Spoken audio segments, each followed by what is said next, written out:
Una joven desapareció mientras alimentaba a las gallinas al amanecer, dejando a su familia destrozada. Pero 23 años después, su hermana compra la granja y cuando comienza a cavar, lo que descubre le hiela la sangre.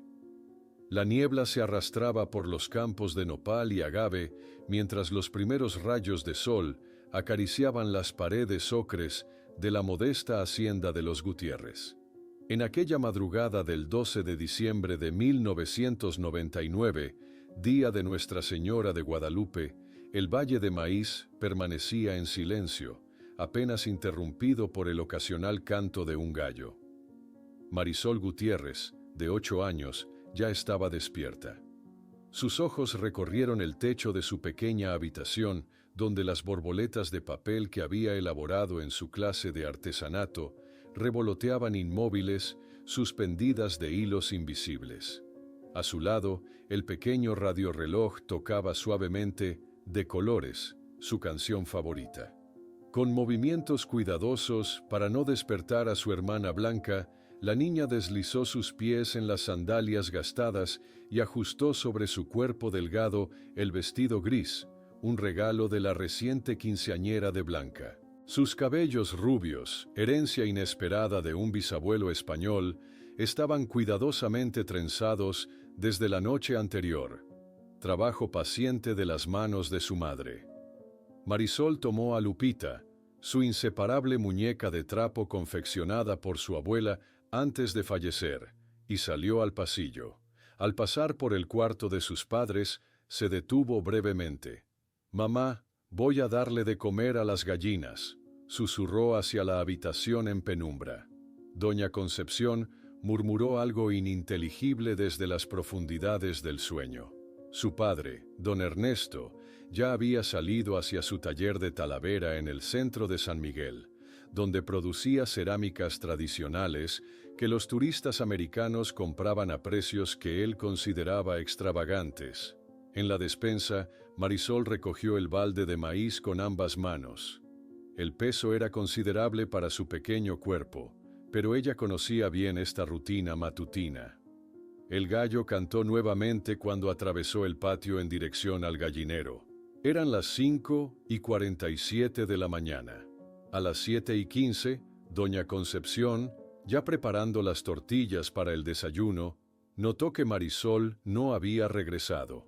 El tiempo para alimentar a las gallinas nunca tomaba tanto. Con un presentimiento inquietante, llamó el nombre de su hija desde la puerta trasera. «Marisol, ¿dónde estás, mi niña?». El silencio que respondió aceleró su corazón. Doña Concepción caminó hasta el gallinero, notando que las aves ya estaban alimentadas. El balde vacío yacía volcado sobre la tierra. Cerca del pequeño pozo de agua encontró a Lupita, la muñeca que Marisol jamás abandonaba voluntariamente. «Blanca, Blanca, ¿dónde está tu hermana?». El grito desesperado de Concepción rompió la tranquilidad de la mañana, resonando por todo el valle. Blanca salió corriendo de la casa, todavía en pijama, el pánico evidente en su rostro juvenil. Juntas recorrieron el gallinero, el granero, la parte trasera de la casa, el pequeño bosque de árboles frutales. No encontraron rastro de la niña de cabello dorado.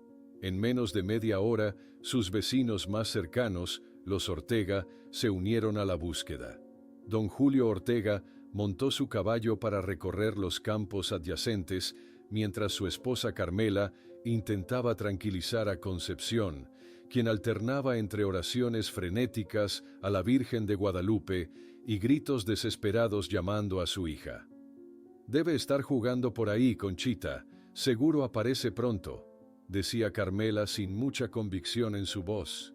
A las 9:30, alguien llamó a don Ernesto en su taller. El hombre dejó caer una pieza de Talavera que se hizo añicos contra el suelo cuando escuchó la noticia. Sin detenerse a explicaciones con sus clientes, corrió hacia su camioneta y manejó a toda velocidad hasta la delegación local en el centro de San Miguel. El comandante Víctor Saldívar escuchó su relato con una expresión que oscilaba entre la preocupación profesional y cierto escepticismo. «Muchas veces los niños se van a jugar y vuelven solos, don Ernesto», dijo el comandante con tono conciliador, pero al ver la desesperación del padre, asintió gravemente. «Enviaré 2 oficiales para investigar». En la propiedad, los oficiales descubrieron detalles perturbadores. Huellas de botas grandes cerca del gallinero, diferentes a las sandalias de Marisol o los zapatos de la familia. Marcas de neumáticos recientes en el camino de tierra que conducía a la carretera principal, aunque ninguna visita era esperada aquella mañana. A las 2 de la tarde comenzó una operación de búsqueda más organizada. Vecinos, amigos de la iglesia y policías formaron grupos que peinaron metódicamente el área.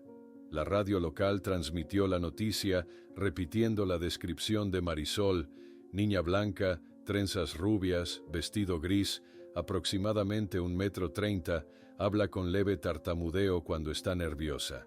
Don Rodrigo, un anciano que pasaba por el camino vendiendo leche en la ciudad, se presentó con información potencialmente valiosa. «Vi una camioneta azul estacionada cerca de la entrada de la hacienda, como a las 6 de la mañana», informó a los oficiales. Había 2 hombres dentro. La esperanza que surgió con este testimonio se desvaneció parcialmente cuando otro vecino mencionó que técnicos de la compañía eléctrica estaban trabajando en la zona aquella mañana. Al anochecer, velas ardían en cada habitación de la casa Gutiérrez. Doña Concepción lloraba abrazada a la muñeca Lupita en la sala. Don Ernesto, con rostro pétreo, examinaba un mapa de la región junto al comandante Saldívar, señalando posibles rutas y escondites.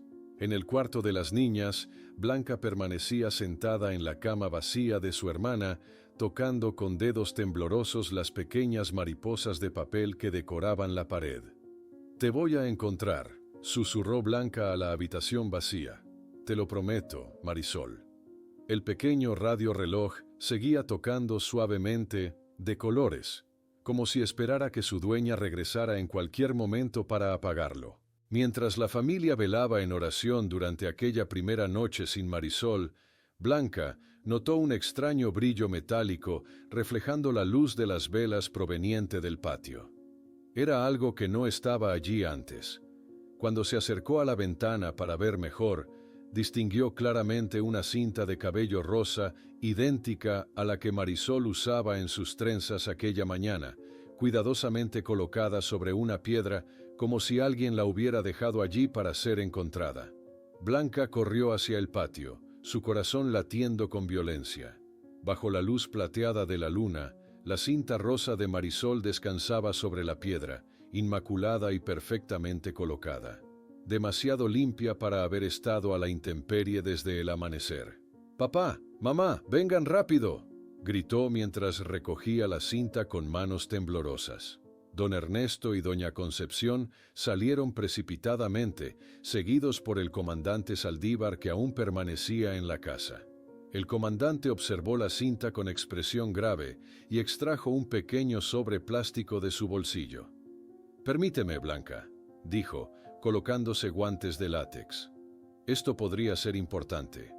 Con cuidado, depositó la cinta en el sobre mientras sus ojos recorrían el perímetro de la propiedad. La oscuridad del valle parecía esconder 1000 secretos, 1000 amenazas. «Alguien ha estado aquí», murmuró don Ernesto, su voz quebrándose. «Alguien está jugando con nosotros». Al amanecer del día siguiente, 2 oficiales vestidos de civiles tomaban posiciones en una casa abandonada que ofrecía vista privilegiada a la hacienda Gutiérrez. Equipados con binoculares y cámaras de largo alcance, comenzaron su vigilancia discreta. «El comandante cree que podrían volver», explicó uno de ellos, ajustando su equipo. «Si alguien dejó esa cinta durante la noche, es porque está observando a la familia». Mientras tanto, en la pequeña delegación de San Miguel, el comandante Saldívar presidía una reunión tensa. Los mapas de la región cubrían las paredes y la fotografía sonriente de Marisol ocupaba el centro de un improvisado tablero de investigación. «Estamos tratando esto como un secuestro», Aunque no hay demanda de rescate todavía, anunció con gravedad. Las próximas 48 horas son cruciales. Don Ernesto, con ojeras profundas y barba incipiente, asintió lentamente. Sus manos, normalmente firmes al decorar la talavera, no dejaban de temblar. «Hay algo que deben saber», dijo finalmente. «Hace 3 meses, un americano, Robert Miller, me ofreció comprar este terreno. Fue muy insistente, casi amenazador cuando rechacé». El comandante anotó rápidamente el nombre. «¿Qué sabe sobre este hombre?» «No mucho», dijo ser inversionista, interesado en desarrollar propiedades para turistas. «Ofrecía buen dinero, pero esta tierra ha pertenecido a mi familia por generaciones». Durante las siguientes horas, los investigadores entrevistaron a los técnicos de la compañía eléctrica en su oficina central. Las órdenes de servicio confirmaban su presencia en la zona, pero ninguno recordaba haber visto a una niña pequeña o algo inusual aquella mañana. Al 7º día desde la desaparición, la esperanza comenzaba a diluirse como la niebla matutina del valle. En la iglesia local, doña Concepción permanecía arrodillada frente al altar de Nuestra Señora de Guadalupe. Docenas de velas ardían a su alrededor mientras sus labios se movían en oraciones silenciosas. «Te lo suplico, Virgencita», susurraba entre lágrimas, «tráeme a mi niña». Esa tarde, una camioneta negra con placas oficiales se detuvo frente a la delegación.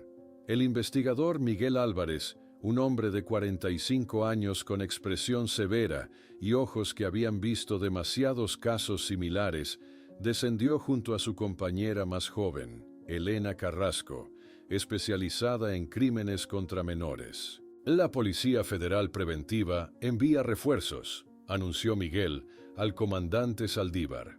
«Hemos revisado el expediente y creemos que este caso requiere recursos especializados».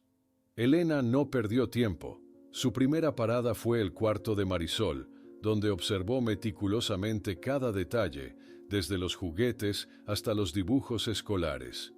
Se detuvo particularmente en el patrón de mariposas de papel.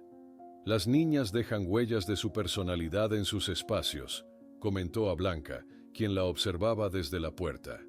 «Estos detalles pueden decirnos mucho sobre Marisol». Mientras tanto, Miguel entrevistaba a vecinos más alejados que aún no habían sido interrogados. Su técnica, más sofisticada que la de la policía local, revelaba nuevos ángulos. Una anciana recordó haber visto una camioneta azul circulando por caminos secundarios durante días previos, como reconociendo el terreno. En la delegación, Elena creó un mapa detallado, colocando marcadores de colores en diferentes puntos. Al conectarlos, un patrón inquietante emergió. En los últimos 2 años, 2 niñas con características similares desaparecieron en Querétaro y San Luis Potosí, explicó al equipo reunido. Rubias entre 6 y 9 años, de familias rurales. Un silencio pesado cayó sobre la habitación. Don Ernesto palideció visiblemente. «¿Está sugiriendo que hay un depredador en serie?», preguntó con voz apenas audible. «No sabemos con certeza», respondió Elena cautelosamente. «Pero estas coincidencias no pueden ignorarse».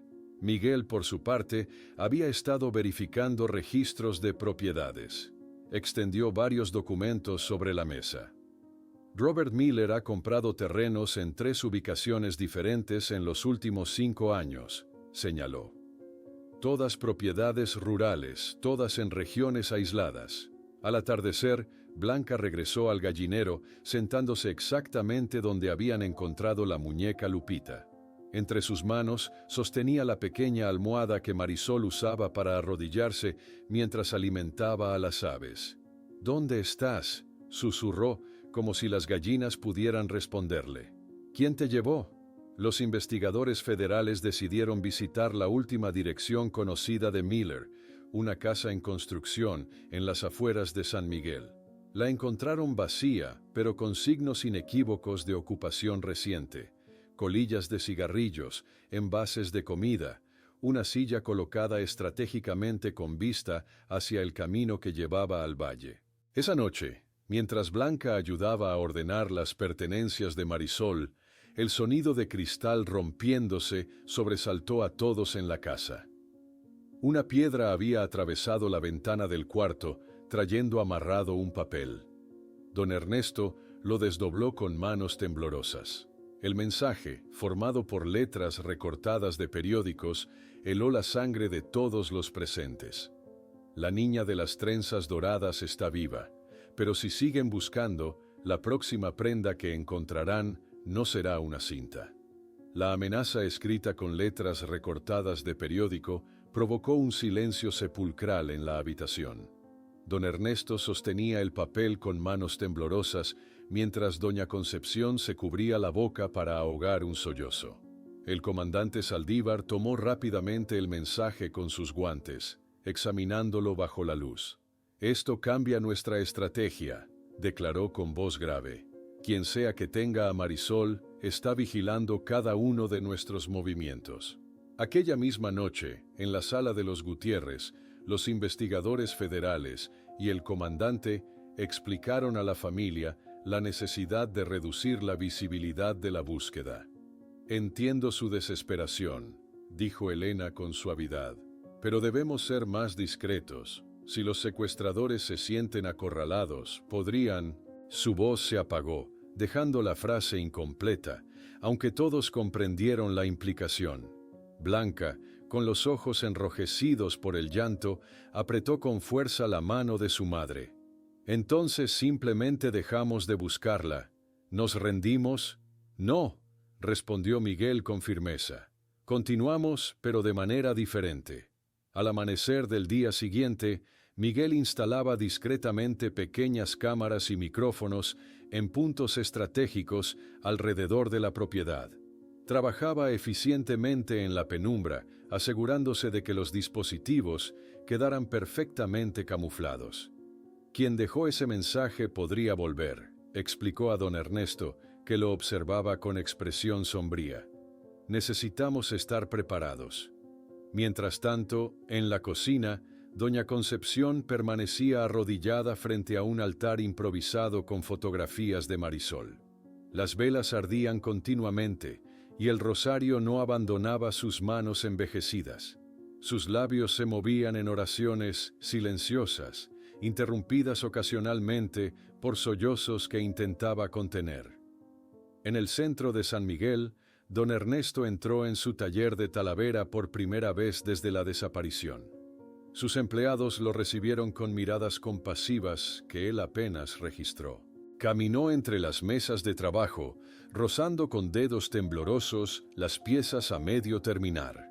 De repente, la imagen de Marisol pintando con colores brillantes en una esquina del taller lo asaltó con tal claridad que no pudo contener su dolor. Con un grito desgarrador, barrió una estantería completa de piezas de cerámica que se estrellaron contra el suelo, fragmentándose en 1000 pedazos como su corazón. En la delegación local, Elena analizaba meticulosamente el mensaje amenazante junto a especialistas forenses que habían llegado desde la Ciudad de México. Examinaban el papel bajo luz ultravioleta, buscando huellas digitales o cualquier otra pista que pudiera conducirlos al remitente. «El papel es común», explicó uno de los técnicos, «disponible en cualquier papelería. Los recortes provienen de periódicos nacionales de la última semana. Nada que podamos rastrear fácilmente». Al 10º día de la desaparición, una patrulla encontró la segunda cinta de cabello de Marisol cerca de una carretera secundaria a unos 3 kilómetros de la hacienda. Un oficial la recogió cuidadosamente, preservando la evidencia en una bolsa hermética. La noticia generó una oleada de esperanza en la familia. Horas después, varios agentes con perros entrenados recorrían la zona donde apareció la cinta. Los animales siguieron el rastro por algunos metros antes de detenerse abruptamente en la orilla de la carretera pavimentada, olfateando confundidos el aire. El instructor sacudió la cabeza con pesimismo. «Perdieron el rastro aquí», explicó a Miguel. Probablemente la subieron a un vehículo en este punto. Esa noche, mientras cenaban en silencio, la pequeña televisión de la sala mostraba imágenes de un violento tiroteo en Celaya. El presentador explicaba que fuerzas policiales de toda la región estaban siendo movilizadas para contener el avance de un cartel de drogas. Miguel, frustrado, hablaba por teléfono con su superior en un rincón de la cocina. Entiendo la situación en Celaya, pero necesitamos más recursos aquí. Esta niña lleva 10 días desaparecida. No podemos simplemente... La respuesta al otro lado de la línea lo hizo callar. Cuando colgó, su expresión lo decía todo. En su habitación, Blanca encendió la vieja impresora conectada a su computadora. Las fotografías de Marisol comenzaron a salir lentamente, una tras otra.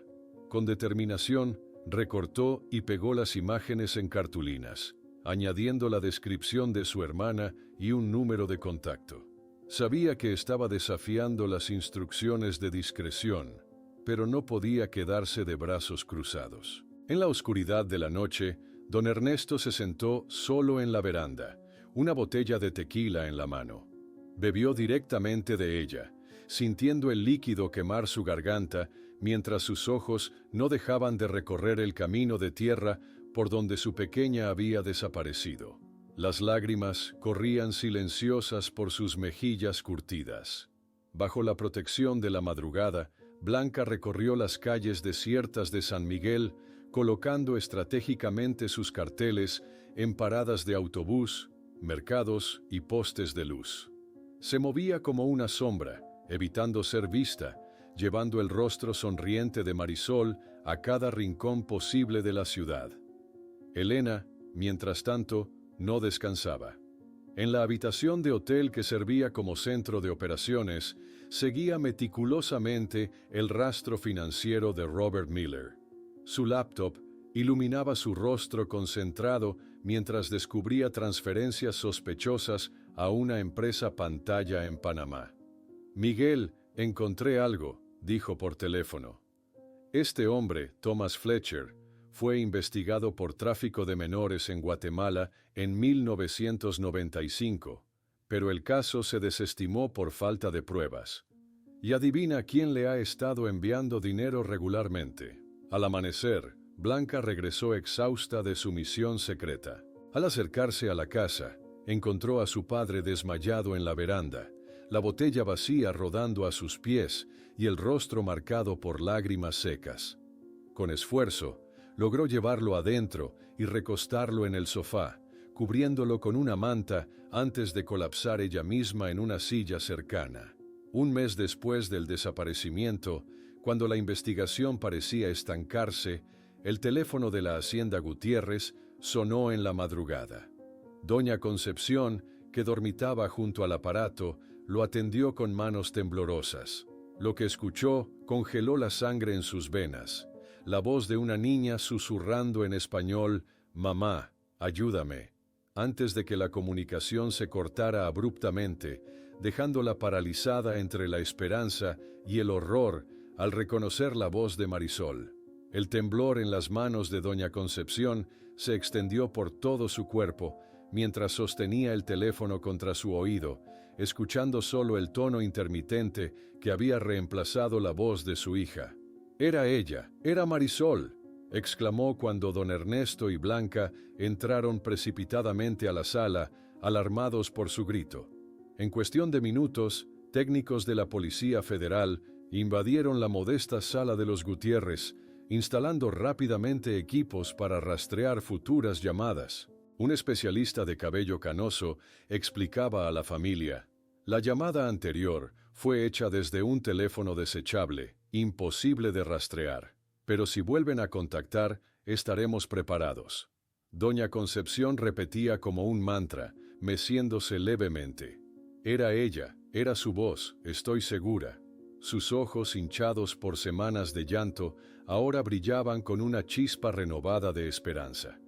Esa misma tarde, en la delegación, Elena defendía apasionadamente su posición frente a otros investigadores más escépticos.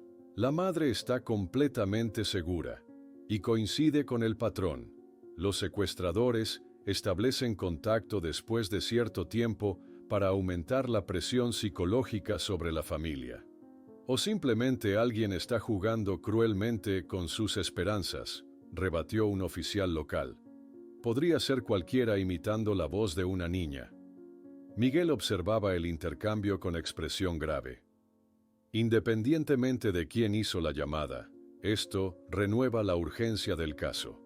Necesitamos ampliar nuestra investigación sobre Miller y su socio.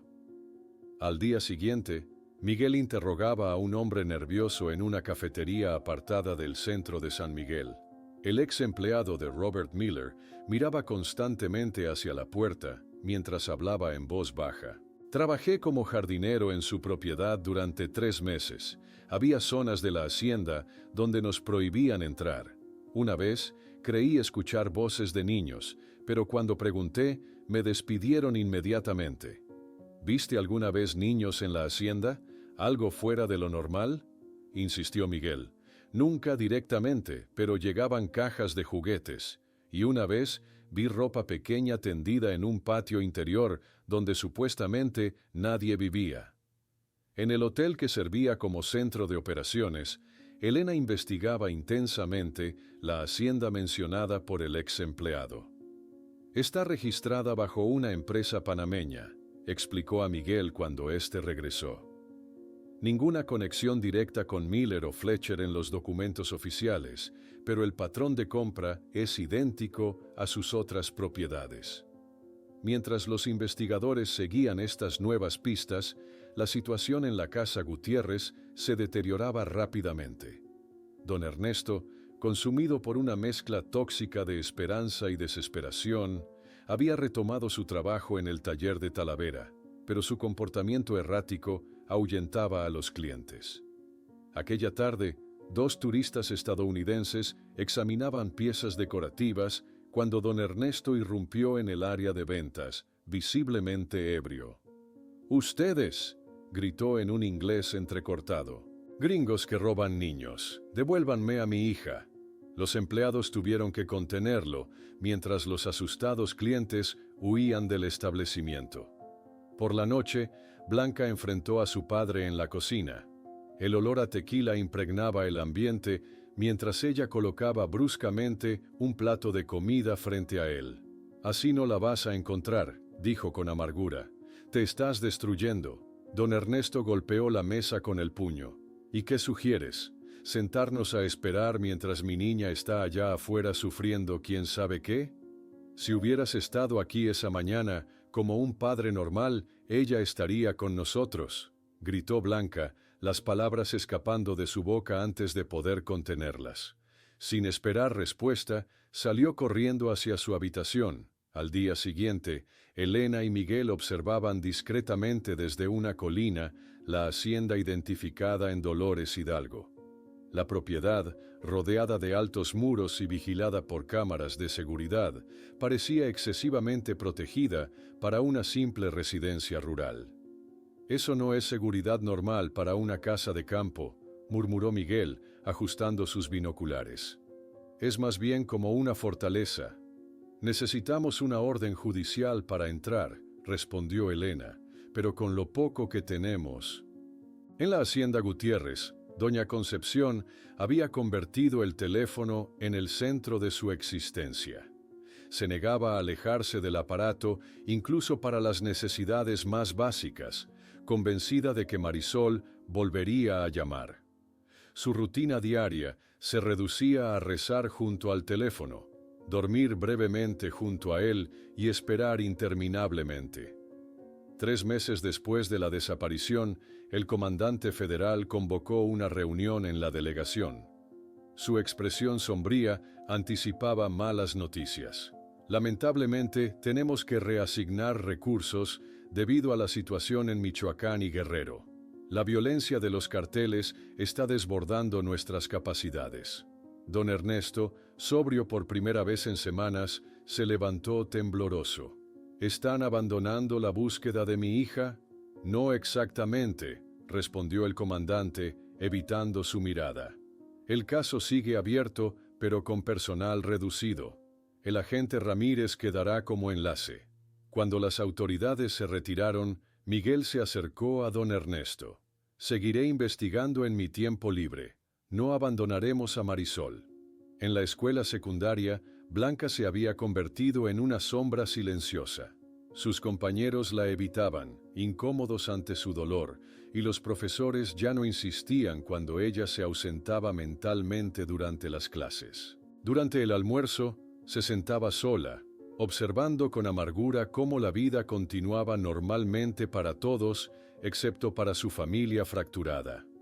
El altar para Marisol en la sala había crecido exponencialmente. Fotografías de todas las edades de la niña cubrían ahora una pared entera. Velas, flores y pequeños juguetes se acumulaban mientras otros espacios de la casa caían en el abandono. La habitación de Marisol permanecía intacta, como un museo de su breve existencia. Elena, aunque oficialmente reasignada, continuaba su investigación personal. Visitaba discretamente escuelas privadas en Querétaro y San Miguel, mostrando fotos de Marisol a directores y profesores, buscando alguna niña que hubiera sido matriculada recientemente con características similares. Una noche particularmente fría, Blanca se despertó sobresaltada. Un presentimiento inexplicable la llevó hacia el patio. Allí, junto al gallinero donde todo comenzó, encontró a su padre desmayado sobre la tierra húmeda. Una botella vacía de tequila yacía a su lado y el viejo álbum de fotos de Marisol, abierto, descansaba sobre su regazo. Las lágrimas de Blanca se mezclaron con el rocío mientras intentaba despertar a su padre. 6 meses después del desaparecimiento, cuando el caso oficialmente se enfriaba, Elena recibió un sobre sin remitente en su oficina de la Ciudad de México. Dentro, encontró una fotografía que aceleró su pulso. Una niña de espaldas con trenzas rubias, vistiendo el uniforme de una escuela privada. Al voltear la imagen, 3 palabras escritas a mano le provocaron un escalofrío. Ahora se llama Alexandra. Elena contempló la fotografía entre sus manos temblorosas, sintiendo que el corazón le latía con violencia. Aquellas trenzas doradas, aunque solo visibles desde atrás, eran inconfundibles. Sin perder un instante, guardó la imagen en su bolso y salió precipitadamente de su oficina en la Ciudad de México. 8 horas después, su automóvil se detenía frente a la Hacienda Gutiérrez. La noche ya había caído sobre el Valle de Maíz, cuando Elena tocó insistentemente a la puerta. Fue Blanca quien abrió, con ojos que habían olvidado cómo brillar. «Tengo algo», dijo Elena simplemente, sin querer despertar esperanzas prematuras. Reunidos en la cocina, el único lugar de la casa que mantenía cierta normalidad, Elena extrajo cuidadosamente la fotografía. La colocó sobre la mesa donde doña Concepción, don Ernesto y Blanca pudieran verla. El silencio que siguió fue denso, casi palpable. «El uniforme pertenece al Colegio Santa María», explicó Elena. «Es una escuela de élite en Monterrey, muy exclusiva, muy cara». Los dedos temblorosos de doña Concepción rozaron la imagen como si pudiera sentir a través del papel la presencia de su hija. «¿Crees que es ella? ¿Realmente podría ser Marisol?» «No podemos confirmar nada todavía», respondió Elena con cautela. «Pero es la primera pista sólida en meses. Miguel ya está viajando a Monterrey para investigar discretamente». Don Ernesto, cuya salud había deteriorado visiblemente, respiraba con dificultad. 6 meses de alcoholismo desenfrenado habían dejado su huella. «¿Quién envió esto?», preguntó con voz ronca. «El sobre no tenía remitente», explicó Elena, «pero estamos trabajando para identificar el origen». Al día siguiente, Miguel se presentaba en las elegantes instalaciones del Colegio Santa María, vistiendo un traje impecable. Se movía con la confianza de un hombre acostumbrado a la riqueza, interpretando perfectamente su papel de tío prospecto interesado en matricular a su sobrina. Buscamos una institución que valore la seguridad y la discreción, explicó a la directora, una mujer de gestos refinados que lo guiaba por los inmaculados pasillos. Muchas familias importantes de Monterrey eligen nuestra institución por la seguridad y discreción, respondió ella con orgullo evidente. Nuestros estudiantes incluyen hijos de empresarios, políticos y figuras públicas que valoran su privacidad. Tras la visita, Miguel se instaló estratégicamente en un café con terraza frente al colegio. Con movimientos calculados para no despertar sospechas, comenzó a fotografiar discretamente con una cámara de lente telescópico a las niñas que salían al término de las clases. Entre decenas de uniformes idénticos, buscaba un rostro específico. Mientras tanto, en Dolores Hidalgo, Elena entraba en un deprimente necrotorio municipal. El olor a desinfectante apenas disimulaba otros aromas más perturbadores. Un funcionario desganado la condujo hasta una camilla metálica donde reposaba el cuerpo de un hombre de mediana edad. Ramón Suárez, confirmó Elena, observando el rostro inexpresivo del cadáver. Aparentemente víctima de un asalto. Después de examinar el cuerpo y el informe policial, Elena frunció el ceño. Las heridas no coinciden con un simple robo, murmuró para sí misma, notando los peculiares cortes en las palmas de las manos, típicos de heridas defensivas profesionales. Esa tarde, Elena visitó a la viuda de Ramón en una modesta casa a las afueras del pueblo. La mujer, aún vestida de luto, la recibió con recelo inicial que se transformó en alivio al comprender que alguien cuestionaba la versión oficial. Mi esposo estaba muy nervioso las últimas semanas, confesó, sirviendo café en tazas desportilladas. Me dijo que había visto algo que no debía ver en la hacienda donde trabajaba como guardia, algo relacionado con niños. En San Miguel, don Ernesto se sentaba en el patio trasero contemplando el atardecer. Por primera vez en semanas, estaba completamente sobrio, el dolor de la abstinencia forzada evidenciándose en su rostro demacrado.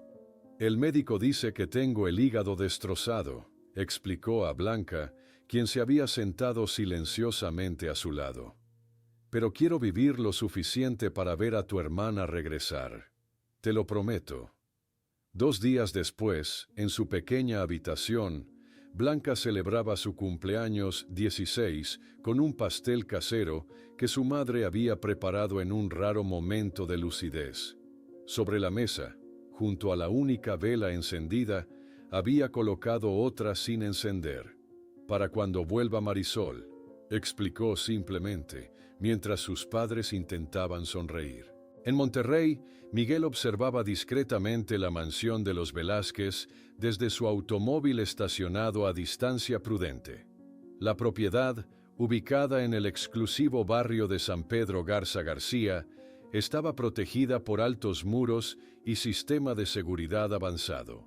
Durante su vigilancia, captó brevemente la silueta de una niña rubia asomándose a una ventana del segundo piso antes de desaparecer tras una cortina. Esa noche, Elena y Miguel mantuvieron una videoconferencia desde sus respectivas ubicaciones. Las ojeras profundas evidenciaban el agotamiento de ambos. He identificado 3 familias que han adoptado niñas en los últimos meses, informó Miguel. Los Velázquez son los que más me interesan. Fernando Velázquez es un empresario con conexiones políticas impresionantes. Su esposa Mariana apareció repentinamente con una hija adoptiva que apenas presenta en público. Elena asintió, compartiendo sus propios hallazgos. El exguardia de seguridad que probablemente envió la foto fue asesinado días después, y he encontrado conexiones financieras entre Miller, Fletcher y los Velázquez. Todos asistieron a un evento de caridad en Ciudad de México hace 2 años. En la escuela secundaria de San Miguel, Blanca aprovechaba su clase de informática para una investigación personal. Con la ayuda de su comprensiva profesora, buscaba información sobre los Velázquez, imprimiendo fotografías del poderoso matrimonio en eventos sociales, estudiando sus rostros como si pudieran revelarle el paradero de su hermana. Días después, Miguel finalmente conseguía una fotografía clara de la supuesta Alexandra Velázquez saliendo del colegio, protegida por dos corpulentos guardaespaldas. Inmediatamente envió la imagen a los Gutiérrez. Cuando la fotografía llegó, doña Concepción desmoronó en sollozos incontrolables al reconocer, sin posibilidad de error, el inconfundible lunar en forma de media luna que Marisol tenía próximo a la oreja derecha, una marca de nacimiento que ningún secuestrador podría saber que debían buscar en una sustituta. El lunar en forma de media luna era una confirmación irrefutable. Doña Concepción temblaba descontroladamente, sosteniendo la fotografía contra su pecho como si fuera la propia Marisol. Don Ernesto, con lágrimas silenciosas recorriendo sus mejillas demacradas, tomó la imagen entre sus manos artesanas. «Es ella», murmuró con voz quebrada. «Mi pequeña está viva». La familia Gutiérrez se encontraba ante un desafío monumental: recuperar a su hija de las manos de una de las familias más poderosas de Monterrey. Miguel y Elena no perdieron tiempo y al día siguiente presentaron todas las evidencias recopiladas ante el Procurador Especial de Crímenes contra Menores en Guanajuato, un hombre de mediana edad llamado Sebastián Méndez. El procurador examinó cuidadosamente el expediente en su elegante oficina, su expresión revelando cautela profesional.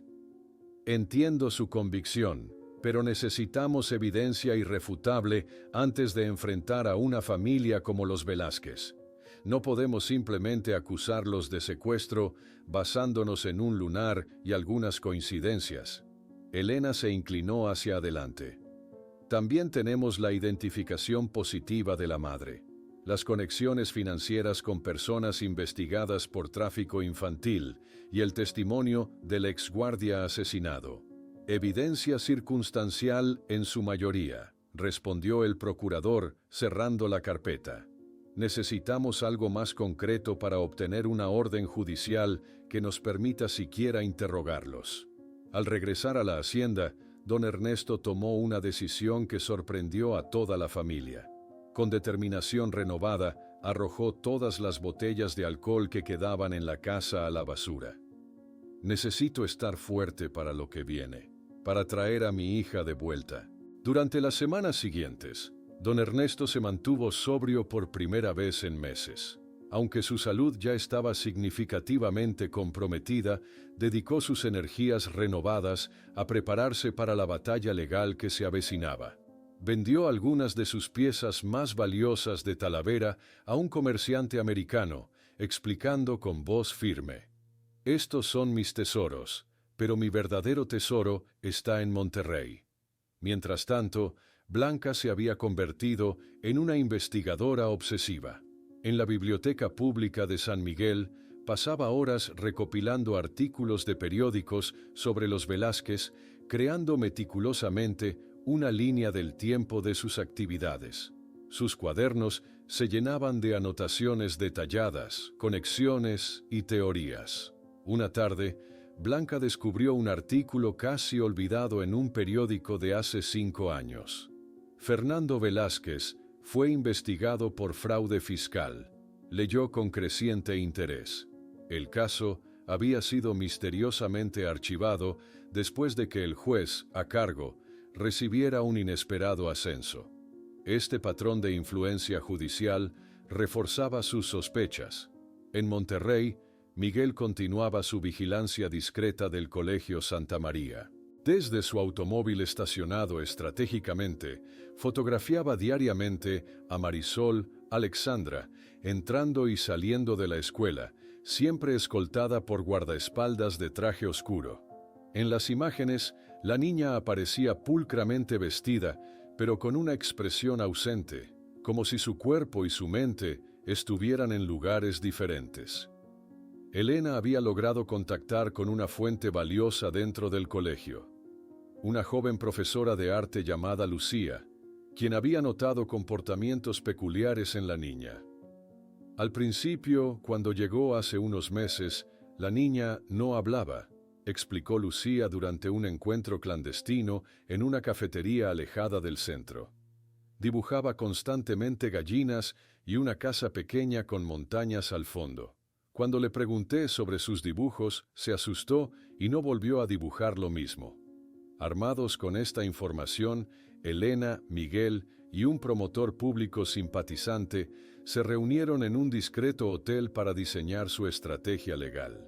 Necesitamos construir un caso irrefutable, explicó el promotor Francisco Domínguez. Los Velázquez tienen conexiones en todas partes, incluyendo el sistema judicial. Sus palabras resultaron proféticas. Al día siguiente, cuando Francisco intentó asignar el caso a un juez conocido por su integridad, descubrió una desagradable sorpresa. «Esto no es coincidencia», dijo consternado por teléfono a Elena. «El juez designado para nuestro caso tiene parentesco con los Velázquez. Alguien está monitoreando nuestros movimientos». Esta noticia cayó como un balde de agua fría sobre el equipo. Con el sistema judicial aparentemente comprometido, necesitaban un enfoque alternativo. Fue entonces cuando Blanca tuvo una idea audaz. Si no podemos llegar a ella legalmente todavía, quizás pueda enviarle un mensaje, algo que solo Marisol entendería. Propuso durante una reunión familiar. Sus ojos brillaban con determinación mientras explicaba su plan. Esa misma noche, Blanca creó cuidadosamente una pequeña mariposa de papel idéntica a las que decoraban el cuarto de Marisol.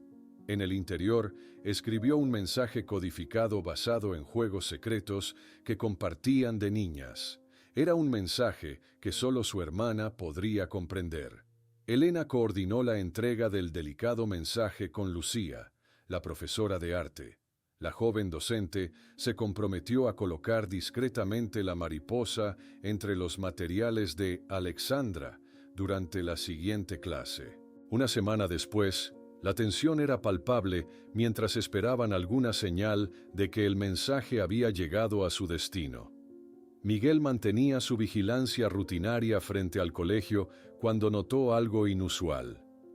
Al fotografiar a Marisol, Alexandra, saliendo del edificio escolar, captó un momento que le heló la sangre. La niña dejó caer deliberadamente un pequeño papel doblado que uno de sus guardaespaldas no advirtió. Con el corazón acelerado, Miguel esperó a que el vehículo de los Velázquez se alejara antes de aproximarse casualmente al lugar.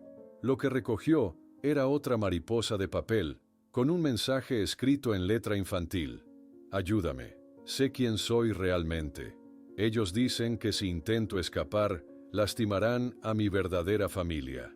Miguel sostenía la frágil mariposa de papel como si fuera el objeto más precioso del mundo. Aquellas palabras escritas con letra infantil confirmaban lo que ya sospechaban. Marisol no solo estaba viva, sino que era consciente de su verdadera identidad, a pesar de los intentos de los Velázquez por borrar su pasado. «Es un juego completamente diferente ahora», explicó Miguel a la familia Gutiérrez, reunida en torno a la mesa de la cocina. El mensaje reposaba en el centro, protegido por una bolsa transparente. «No estamos buscando a una niña que desconoce su origen. Marisol sabe quién es y está pidiendo ayuda». Doña Concepción sollozaba silenciosamente mientras reconocía la caligrafía de su hija, ahora modificada por años de educación privilegiada, pero aún con esos giros peculiares que hacía en las letras S y P.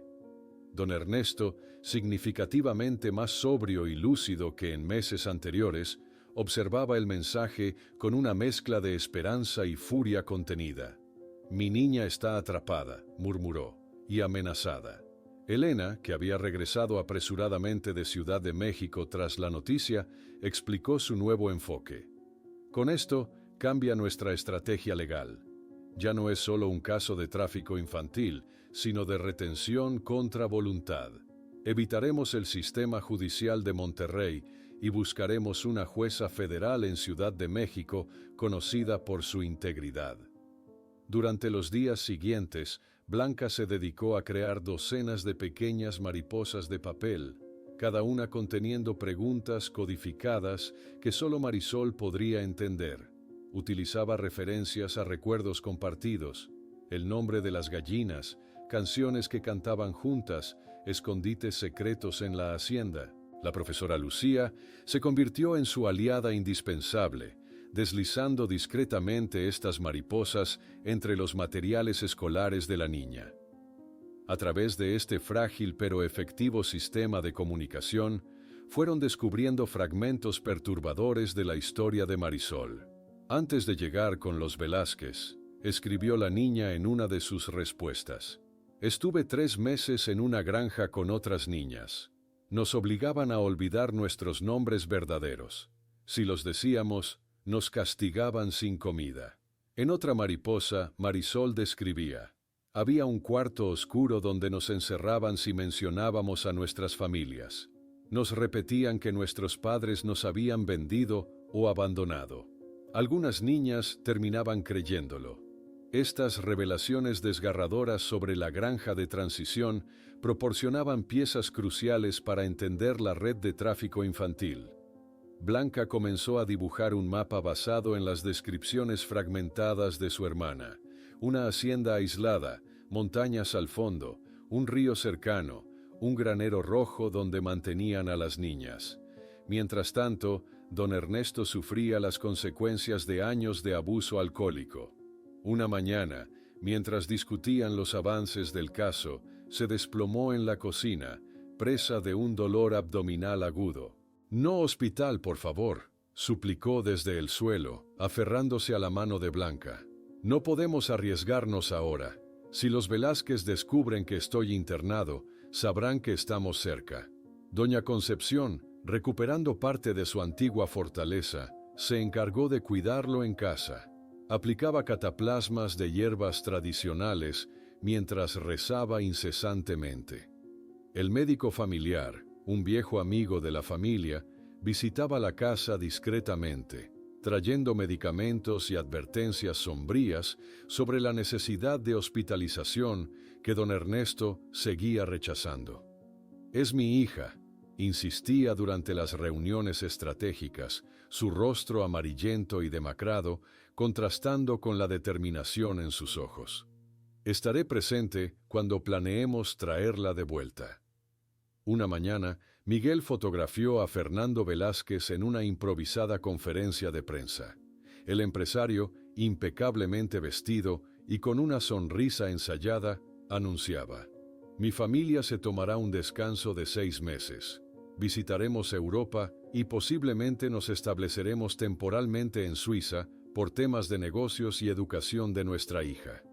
Esta noticia encendió todas las alarmas. Elena solicitó urgentemente una reunión con la jueza Gabriela Montero en Ciudad de México, una magistrada conocida por su postura inquebrantable contra la corrupción. En su sobrio despacho de la Suprema Corte, la jueza examinó minuciosamente las evidencias acumuladas, las fotografías, los mensajes de Marisol, las conexiones financieras, los testimonios recopilados. «Esto es suficiente para una orden federal de investigación», dictaminó finalmente. «Pero tendremos que actuar rápidamente. Los Velázquez tienen influencia, pero no están por encima de la ley federal». Mientras el equipo jurídico preparaba frenéticamente los documentos necesarios para impedir la salida del país de los Velázquez con Marisol, Elena contactaba discretamente al Instituto Nacional de Migración para colocar una alerta en el sistema. La situación se precipitó cuando Miguel descubrió información alarmante. «Compraron boletos para mañana, no para la próxima semana como anunciaron públicamente», informó en una llamada urgente. «Están acelerando sus planes. Posiblemente sospechan que estamos tras ellos». Con el tiempo agotándose, Blanca preparó una última mariposa con un mensaje urgente. «Mañana, en la escuela, Busca a la profesora de arte. Ella te ayudará. Confía en ella. La profesora Lucía, aunque nerviosa por su creciente implicación, aceptó su papel crucial en el plan. Si todo salía bien, interceptaría a Marisol durante la clase de arte y la mantendría a salvo hasta que llegara la orden judicial que permitiría a las autoridades intervenir oficialmente. Aquella noche, nadie durmió en la casa Gutiérrez. Don Ernesto, recostado en el sofá, repasaba mentalmente cada detalle del plan mientras doña Concepción preparaba una pequeña maleta con ropa para Marisol y la vieja muñeca Lupita, guardada durante 8 años. A la mañana siguiente, cuando la operación legal debería ejecutarse, el equipo recibió 2 noticias devastadoras simultáneamente. La jueza Montero había sufrido un accidente de carro y estaba hospitalizada en estado grave, y Marisol no había ido a la escuela. Según informaciones obtenidas apresuradamente, los Velázquez ya estaban camino al aeropuerto privado de Monterrey con la niña. La noticia sobre la jueza Montero y la ausencia de Marisol en la escuela cayó como un balde de agua helada sobre el equipo. Miguel, con el teléfono aún en la mano, comenzó a marcar frenéticamente otro número. Necesito que detengan ese avión privado. Inventa un problema técnico, lo que sea, suplicó a un antiguo colega de la Policía Federal destacado en el aeropuerto de Monterrey. Mientras tanto, Elena corría por los pasillos del juzgado federal buscando desesperadamente a cualquier juez disponible que pudiera firmar una orden de emergencia. Finalmente, logró interceptar a un juez sustituto que salía de su despacho. Es una emergencia, señor juez. Una niña secuestrada está a punto de ser sacada del país, explicó Elena, jadeando por la carrera. La jueza Montero estaba a punto de firmar la orden cuando sufrió un accidente sospechosamente conveniente.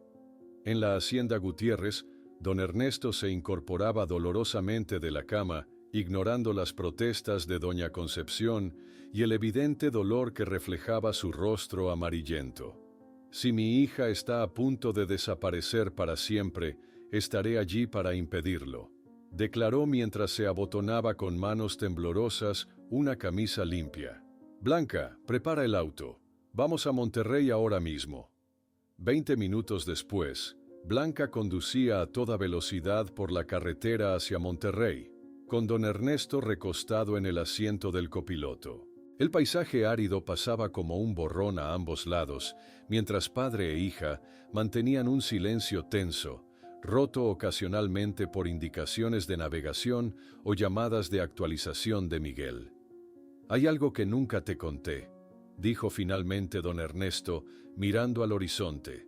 «Miller quería comprar nuestra tierra porque hay un manantial antiguo. Cuando lo rechacé, me amenazó. Nunca pensé que se vengaría así».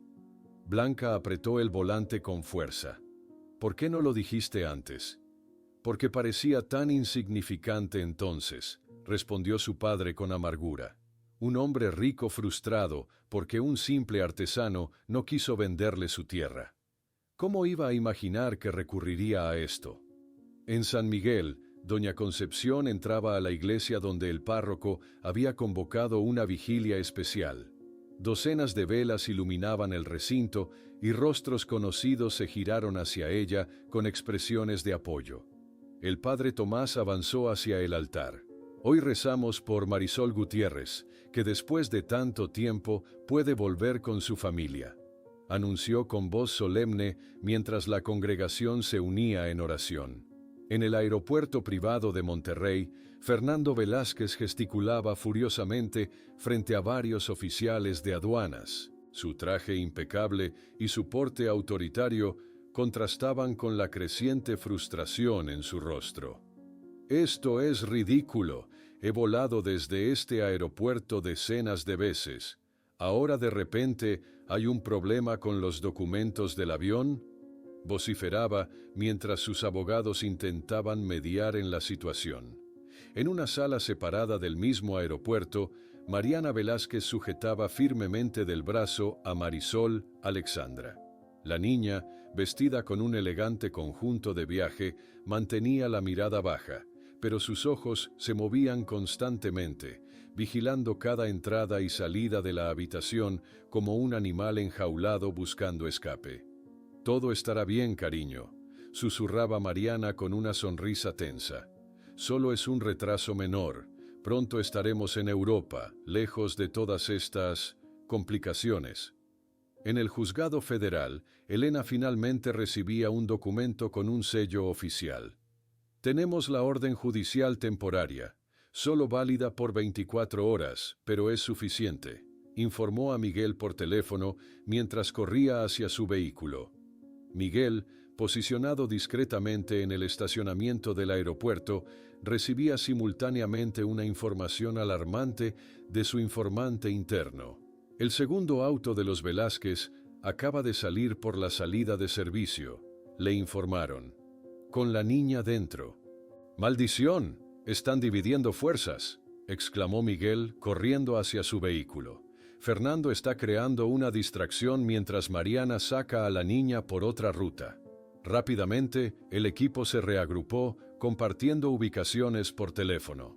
Miguel explicó la nueva situación. «Están llevándola por tierra a Saltillo. Tienen un plan alternativo. Probablemente otro avión en un aeropuerto menos vigilado». 2 vehículos iniciaron la persecución por la autopista. Uno conducido por Miguel con Elena y otro por Blanca con don Ernesto, quien sostenía firmemente contra su pecho la muñeca de trapo Lupita que habían traído como prueba para que Marisol la reconociera. «Resiste», susurraba don Ernesto a la muñeca como si fuera la propia Marisol. «Ya vamos por ti, mi niña». Tras casi una hora de persecución a alta velocidad, el vehículo de Miguel logró divisar a lo lejos 3 automóviles negros idénticos con vidrios polarizados. «Es una táctica clásica», explicó a Elena. «Dividirse en vehículos idénticos para confundir a los perseguidores. No podemos saber en cuál va Marisol». A medida que se aproximaban a la frontera estatal, donde la jurisdicción de su orden judicial sería cuestionable, Blanca divisó un puesto de control policial de carretera. Su mente trabajó a toda velocidad. «Detengan los 3 carros, es nuestra única oportunidad», gritó por el teléfono a Miguel. El vehículo de Miguel adelantó al de Blanca y se detuvo bruscamente junto al puesto policial. Elena saltó del auto, corriendo hacia el comandante de la policía carretera con la orden judicial en mano. El oficial, un hombre corpulento con expresión escéptica, examinó el documento con desconfianza. «¿Sabe quiénes son los Velázquez?», cuestionó. «No puedo simplemente detener sus vehículos por una sospecha». «No es una sospecha, es una orden federal», insistió Elena. «Y si deja que esa niña cruce el límite estatal, usted será cómplice de un secuestro». Finalmente, el comandante asintió y ordenó a sus hombres establecer un bloqueo. Los 3 vehículos negros fueron obligados a detenerse. La tensión era palpable mientras los oficiales ordenaban a los ocupantes descender. Del primer vehículo bajaron 2 guardaespaldas, del segundo, un chofer y un asistente. Finalmente, del tercero descendió Fernando Velázquez, con una sonrisa fría que contrastaba con la situación. «¿Qué significa esto?», preguntó con calma estudiada. «Estamos buscando a Marisol Gutiérrez», respondió Elena, acercándose con la orden en mano. «Tenemos autorización judicial para...». Fernando la interrumpió con un gesto, mientras su abogado, que había descendido tras él, extendía un documento oficial. «Tenemos custodia legal completa de Alexandra. Aquí está el certificado de adopción firmado ayer por el juez federal Ramírez», anunció con satisfacción triunfal. Elena tomó el documento, sintiendo que el suelo se desvanecía bajo sus pies. Mientras tanto, Blanca y don Ernesto miraban frenéticamente los 3 vehículos vacíos, confirmando la devastadora verdad. Marisol no estaba en ninguno de ellos. El certificado de adopción temblaba en las manos de Elena, mientras el abogado de Fernando Velázquez sonreía con calculada satisfacción. Don Ernesto, Incapaz de sostenerse por más tiempo, se desvaneció junto al vehículo. Blanca corrió hacia él, gritando por ayuda. «Necesitamos una ambulancia. Mi padre está enfermo», exclamó desesperada mientras intentaba reanimarlo. El aparente triunfo legal de los Velázquez se transformó en un caos de sirenas y personal médico. Don Ernesto fue trasladado de urgencia al Hospital Universitario de Monterrey. Su rostro ceniciento y su respiración irregular evidenciaban que su maltratado cuerpo finalmente se rendía ante tanto estrés.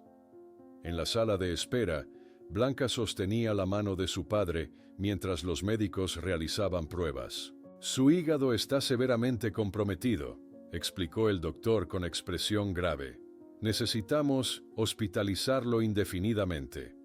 Elena y Miguel trabajaban frenéticamente en una habitación de hotel convertida en centro de operaciones improvisado. Decenas de documentos legales cubrían cada superficie mientras investigaban al juez Ramírez, quien había firmado la adopción emergencial. «Tiene un historial sospechoso», señaló Miguel, pasando páginas de expedientes. «En los últimos 5 años ha aprobado todas las peticiones legales de los Velázquez, desde disputas comerciales hasta esta adopción». Doña Concepción llegó a Monterrey al día siguiente, el agotamiento marcado en su rostro mientras caminaba por los pasillos hospitalarios. «¿Dónde está mi niña?», preguntó apenas vio a Blanca. «¿Está cerca?». La siguiente semana transcurrió en una montaña rusa emocional. Don Ernesto alternaba entre períodos de lucidez y confusión, pero en sus momentos claros insistía en seguir involucrado. «Miller me dijo una vez que tenía clientes que pagarían lo que fuera por niños con ciertas características específicas», reveló a Miguel durante una visita. «Nunca imaginé que se refería a esto». Mientras tanto, Blanca recibió información crucial de la profesora de arte.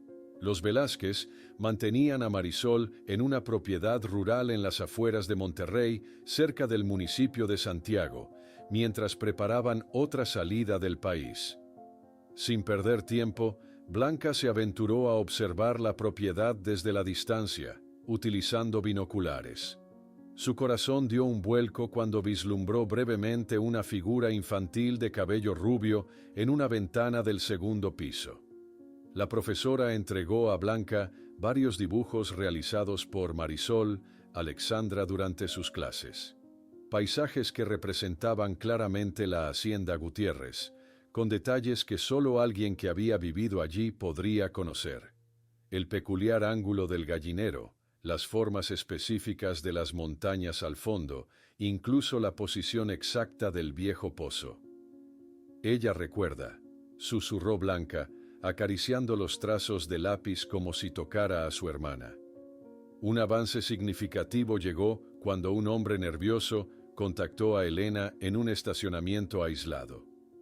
Cubriendo parcialmente su rostro con una gorra y lentes oscuros, se identificó como ex empleado de la granja de transición.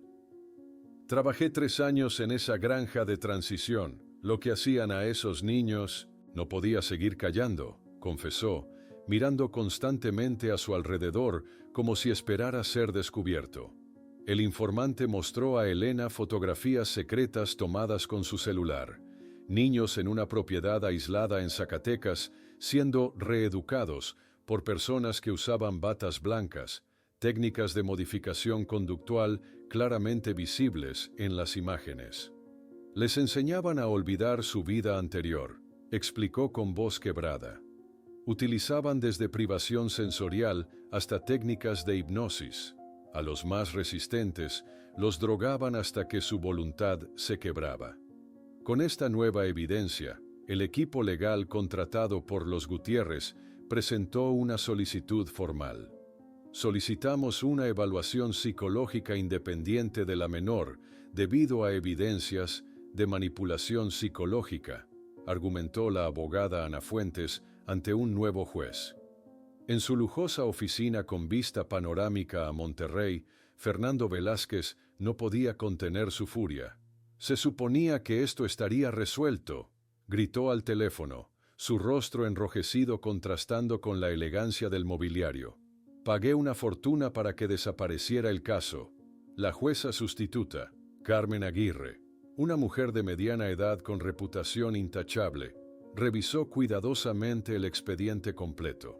Esta niña merece que se escuche su verdad, sin influencias externas, declaró mientras firmaba la orden de evaluación psicológica. Cuando Mariana Velázquez recibió la notificación oficial, su rostro habitualmente compuesto reveló un pánico momentáneo que no pasó desapercibido para el actuario judicial. Alexandra está muy frágil emocionalmente para someterse a más traumas, protestó, pero la orden era ineludible. La doctora Lucía Vega, psicóloga forense especializada en casos de abuso infantil, fue designada para realizar la evaluación. Con meticulosidad profesional, estudió fotografías y datos sobre la vida de Marisol antes del secuestro, preparando preguntas que solo ella podría responder correctamente. Buscaremos indicadores de memoria episódica auténtica, explicó a los Gutiérrez. Recuerdos que no podrían ser implantados o enseñados. El día anterior a la evaluación programada, don Ernesto, aún hospitalizado pero más estable, tomó la mano de Blanca. Pase lo que pase mañana, estamos más cerca que nunca, murmuró con una débil sonrisa.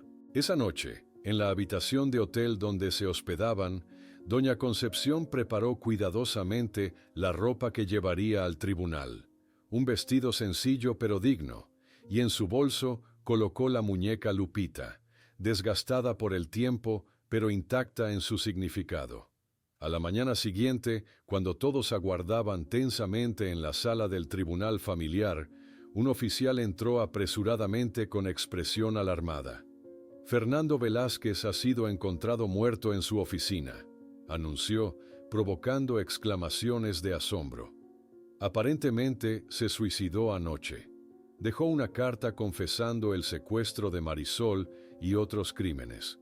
La noticia resultó más devastadora cuando el oficial añadió: Mariana Velázquez y la niña han desaparecido. No están en ninguna de sus propiedades conocidas. La muerte de Fernando Velázquez y la desaparición de Mariana con Marisol desencadenaron una operación policial sin precedentes en Monterrey. El tribunal, que momentos antes esperaba una evaluación psicológica rutinaria, se transformó en un centro de crisis improvisado.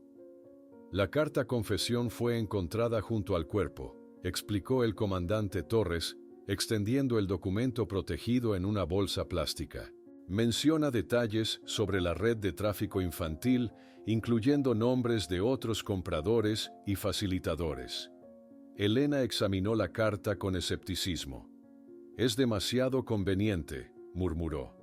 Detalla nombres de operadores menores, pero omite cualquier mención a personas realmente poderosas.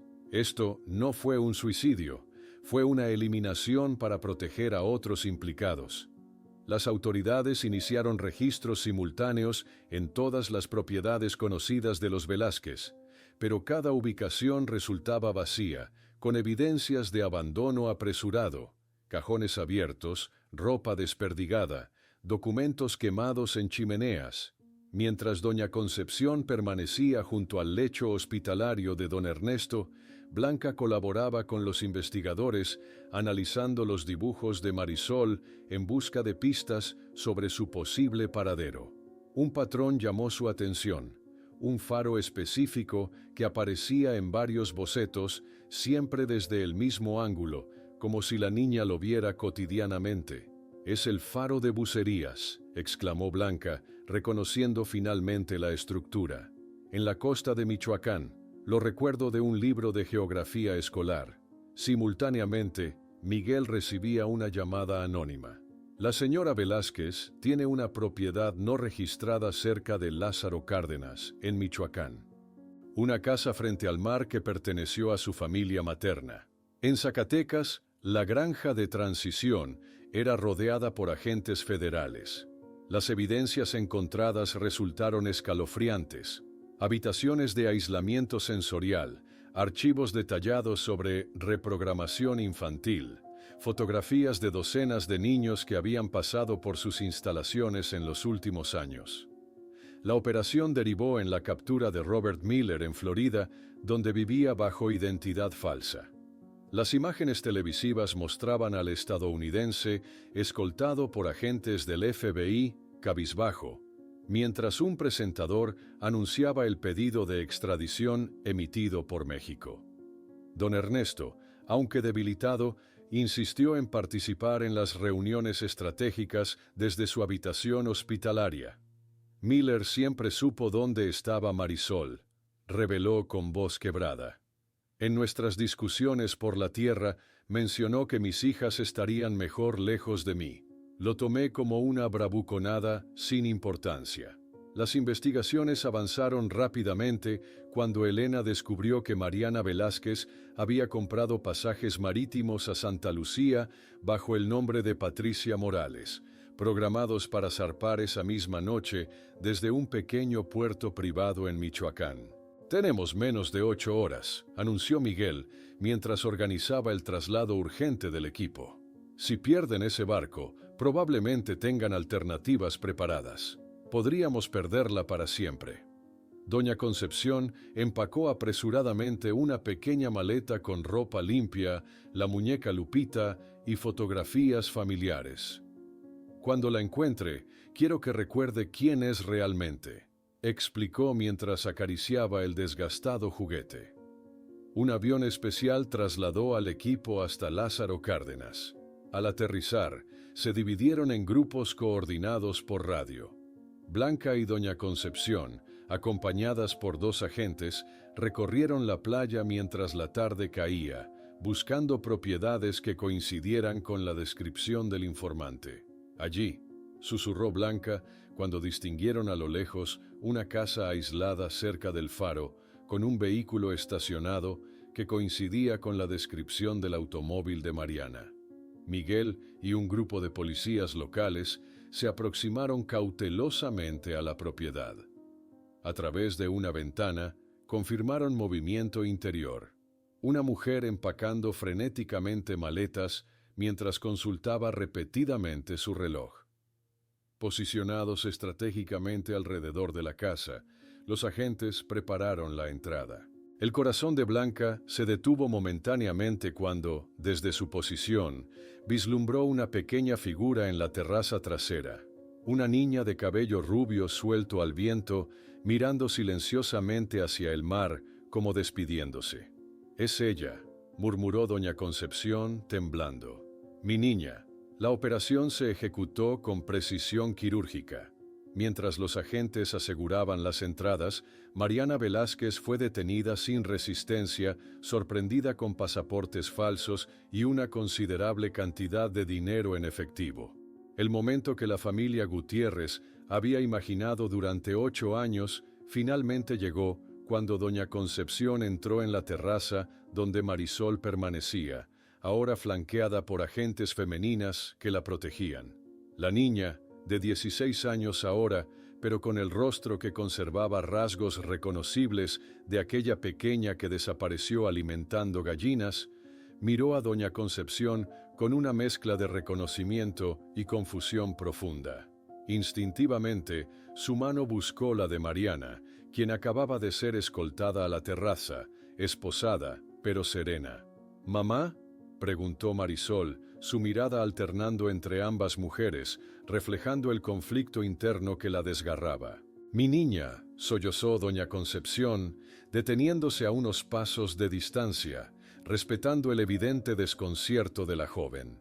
Marisol observó a la mujer frente a ella, fragmentos de recuerdos luchando por aflorar en su mente. Cuando finalmente habló, su voz sonó frágil pero clara, verbalizando la complejidad de su trauma. «¿Por qué dicen que soy otra persona? Estoy confundida. A veces recuerdo 2 madres diferentes, 2 casas, 2 vidas,